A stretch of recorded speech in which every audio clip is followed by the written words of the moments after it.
Hi everyone, thank you for joining me today. Today I want to continue what I spoke previously about, the timings and the seasons we are walking in. And today I want to give you another example in the Bible where we see something happening and it looks like it's repeating again, a season and a time and the thing that happened. I want to talk about when Jesus set his foot on the earth. I want you to realize the timing when he came and set his foot, when he was born on the earth, when that happened. So if we look at the Bible, it says like for 400 plus years, God was quiet before Jesus came to the earth. God was not speaking, he was not moving in the way he moved before through the prophets and everybody. So for 400 years before Christ was born, God was quiet on the earth. And then all of a sudden, he set his foot on the earth. And things changed. The season changed. The layout, everything changed the moment he set his foot on the earth. And God started walking in what he was walking. Where are we today? Look at where we are today. And I'm saying, if we look at back when Jesus set his foot, all the big prophets, all the big names were dead. There were none of them alive anymore. The Daniels, the Josephs, the Davids, they were all gone. There were none of like that anymore. It was only the religious system functioning at that time. And they were flourishing, the religious system at that time. The Pharisees and the rabbis were growing, their ministries were growing, and they were well known in the areas who they were. But God was quiet. Man and in the religious systems were extremely busy, but God wasn't parting the sea anymore. People didn't walk on water. There was none of that anymore. For over 400 years, God was quiet. Yes, there were still things happening in the synagogues and stuff, but it wasn't the major things that God was doing. Now, if we fast forward to today, I believe we are in the same time again. Look at where we are now.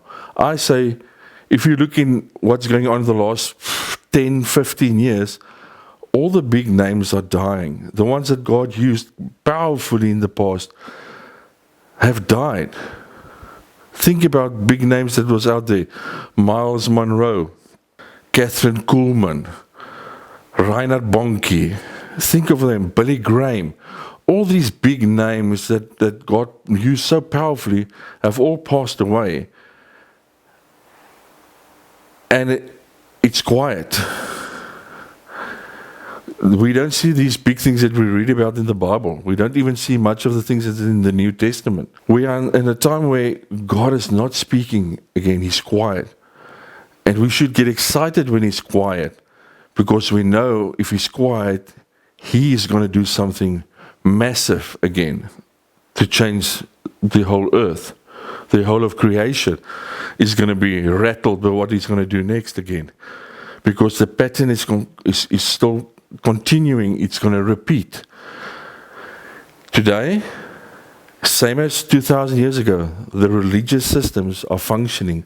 The religious systems are growing, are big, and they're all busy with stuff of the Lord, which is good. But is it truly God moving like he did in the Bible? I don't see it anywhere. I do not see it anywhere happening like that. So if that is the case, and it was like that previously, it gives us an idea what's going to happen next.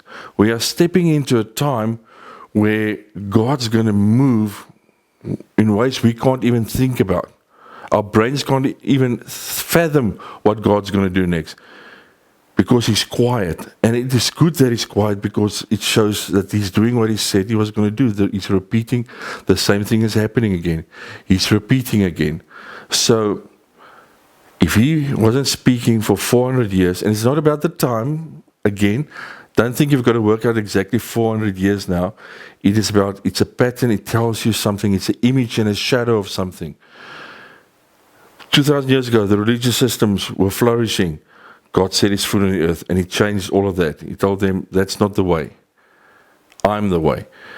And now we're sitting here 2,000 years later, the religious system is functioning, growing, but is that God's way? It's exactly the same as it was when Jesus had his foot on the earth. Then he came and brought the way God wanted things to happen. So really understand what I'm saying. God is going to repeat what he repeated and has done before.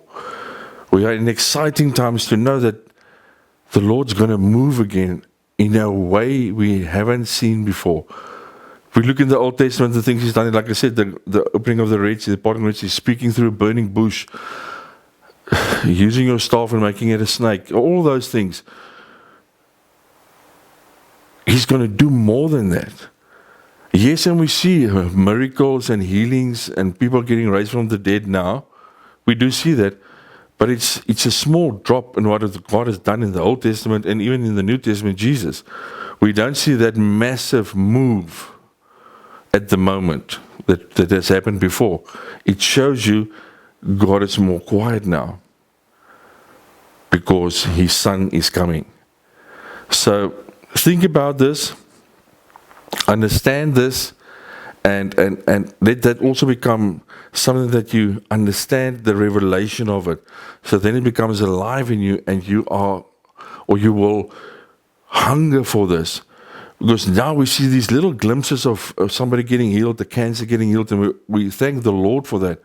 But those are all little glimpses of what's to come, the fullness that's to come. We are in part now, but when the fullness comes, sometimes he gives us a little glimpse of what's to come. And that's to get us excited and to pursue what's to come. His plan is still going to walk out on the earth, not man's plan. So hopefully, again, this will give you something to go and talk to the Lord about, ask the Holy Spirit to teach you about, and that you can see what I'm saying and see the pattern and what it is showing you in the Bible. Thank you, everyone. Bye-bye.